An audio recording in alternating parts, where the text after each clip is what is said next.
또 하나 지금 민주당의 공천이 굉장히 늦어지고 있잖아요. 네. 그러면 공관위에 맡겨서 사실은 지금 총선이 얼마 남지 않았어요. 그러면 속도감 있게 가서 공천을 해야 하는데 지금 국민의힘과 비교해보면 지금 거의 공천이 제대로 이루어지지 않고 있어요.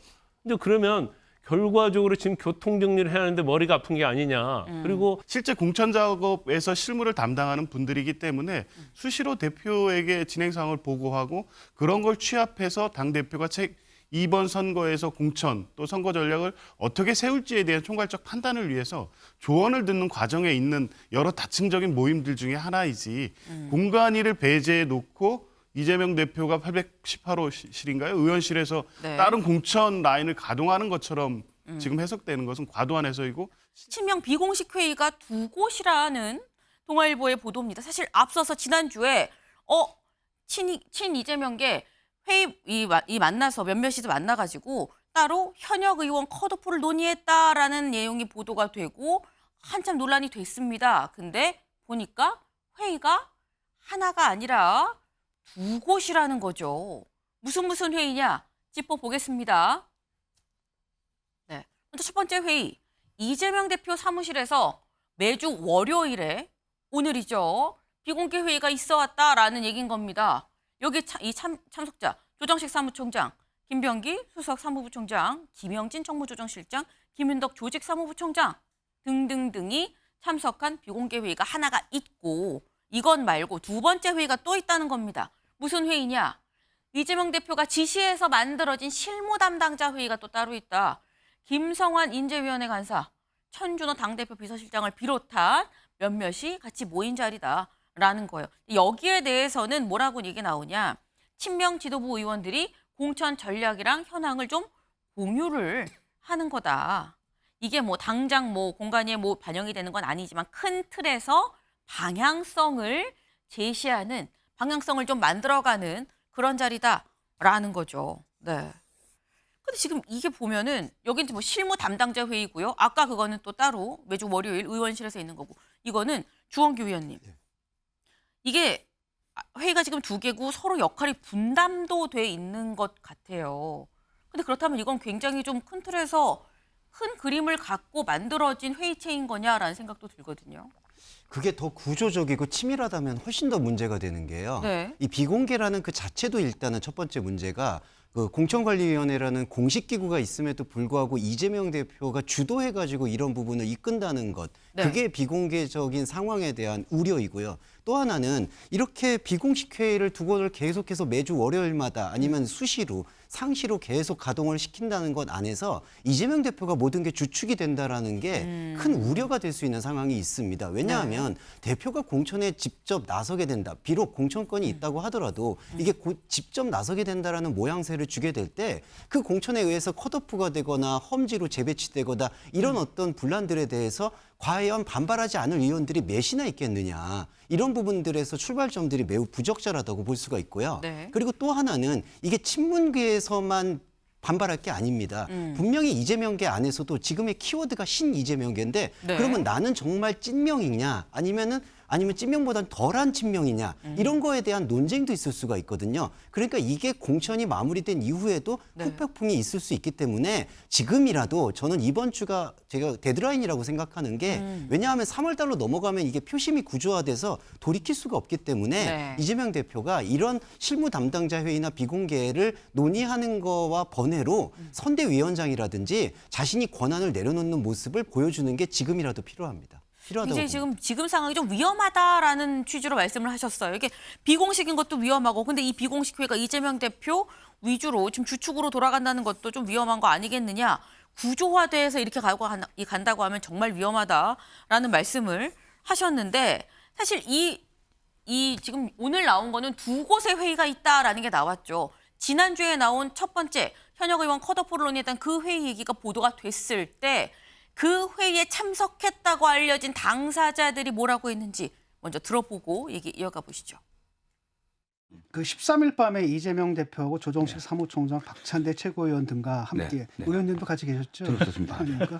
조웅래, 기동민, 이순진 의원에 대한 현역 컷오프를 논의했다는 보도가 그 나왔는데 의원이 없으셨어요? 예, 아침에 예. 그 보도 나오고 나서 몇 분 전화가 몇 분 오더라고요. 예. 제가 오늘 뭐 어마어마하게 전화를 많이 받았고 그다음에 전화 안 받았는데 그게 가능한 얘기가 아니죠. 실제로 저는 뭐 그제 어제 13일이죠. 13일 같은 예. 국회 와서 오전에 면담하고 지역 내라고 돌아다니고 있었습니다. 그렇군요. 제가 전략기획위원장인데 가끔 대표님이 부르세요. 그래서 본인의 생각과 총선 구도와 이런 여러저러 이야기를 한 두세 명 불러서 이야기도 막 하고 계시거든요.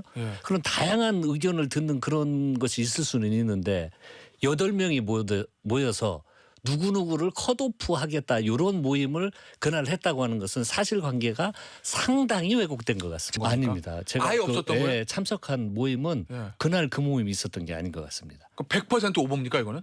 5분 것 같아요. 또 관련 논의가 있었다는데 죄송합니다. 누가 그런 쓸데없는 소리를 해. 위험합니다.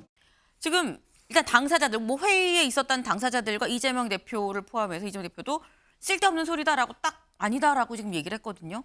근데 이런 보도가 나고 심지어 오늘은 또 한 곳이 더 있다, 회의 하나가 더 있다라고 지금 나왔어요. 이 진실이 뭡니까?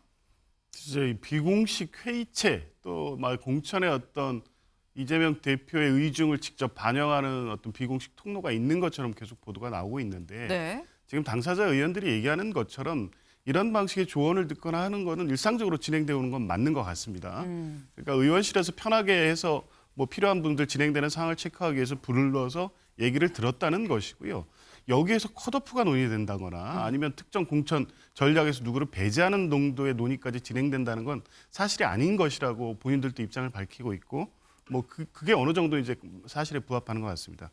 또 실무회의라고 하는 것도 네. 보면 거기 구성하고 있는 사람이 당대표 비서실장, 또 전략공천위원회 위원, 또 인재영입위 간사 뭐 이런 분들이에요. 그러니까 실제 공천 작업에서 실무를 담당하는 분들이기 때문에 수시로 대표에게 진행 상황을 보고하고 그런 걸 취합해서 당대표가 이번 선거에서 공천 또 선거 전략을 어떻게 세울지에 대한 총괄적 판단을 위해서 조언을 듣는 과정에 있는 여러 다층적인 모임들 중에 하나이지 공관위를 배제해 놓고 이재명 대표가 818호실인가요? 의원실에서 네. 다른 공천 라인을 가동하는 것처럼 지금 해석되는 것은 과도한 해석이고 실제와도 부합하지 않는다고 봅니다.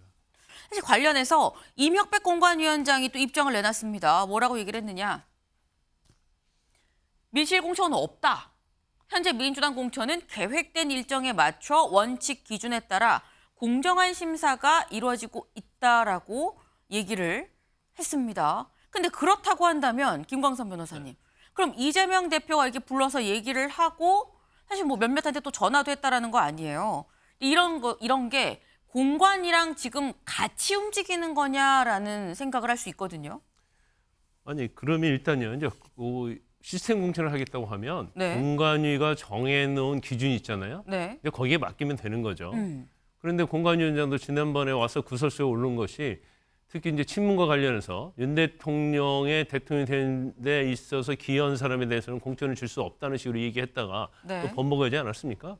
그런데 지금 어떤 얘기가 나오고 있냐면 원래 친명 비명이었어요. 네. 근데 너도 나도 다 친명 한단 말이에요. 공천받기 위해서. 그러니까 친명에서 한번 진화된 게 찐명이에요. 근데 찐명도 서로 자기가 찐명이라고 하는 거예요. 그러니까 새로 또 신명이라는 또 용어가 또 생겨 신명. 나왔단 말이에요. 네. 근데 계속적으로 친명에서부터 신명까지 이제 진화가 됐다고 볼 수 있고 지금 이 밀실 공천과 관련해서 이건 제가 볼 때는 굉장히 설득력이 있다고 봐요. 왜냐하면 일단 물론 대표가 먼 회의를 통해서 실무자들 얘기를 들을 수는 있겠죠. 그런데 듣고 나서 이게 공천에 영향을 미치면 안 되는 거거든요.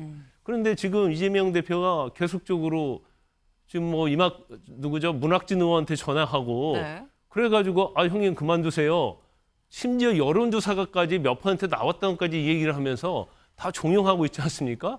아마 이제까지 당대표가 전화해서 사퇴하라고 얘기하는 사례는 거의 없었을 거예요. 그러면 이건 지금 이재명 대표가 지쳐 공천을 관여하고 있다 이렇게 볼 수밖에 없는 것이고 또 하나 지금 민주당의 공천이 굉장히 늦어지고 있잖아요. 네. 그러면 공관위에 맡겨서 사실은 지금 총선이 얼마 남지 않았어요. 그러면 속도감 있게 가서 공천을 해야 하는데 지금 국민의힘과 비교해 보면 지금 거의 공천이 제대로 이루어지지 않고 있어요. 근데 그러면 결과적으로 지금 교통 정리를 해야 하는데 머리가 아픈 게 아니냐. 그리고 일단 뭐 친문이랄지 이런 걸 자리에 있어서 지역구에 친명을 밀어넣기 위해서 고민을 굉장히 많이 하고 있지 않는가 이런 생각이 들어요. 그런데 이제 결과적으로 우리가 보면 돼요. 공천이 됐을 때 그 안에 친명, 찐명 그리고 신명이 네. 몇 명이 들어가 있는지를 딱 보면 이게 밀실 공천이냐 아니냐는 그 결과로 확연히 보여줄 수 있거든요.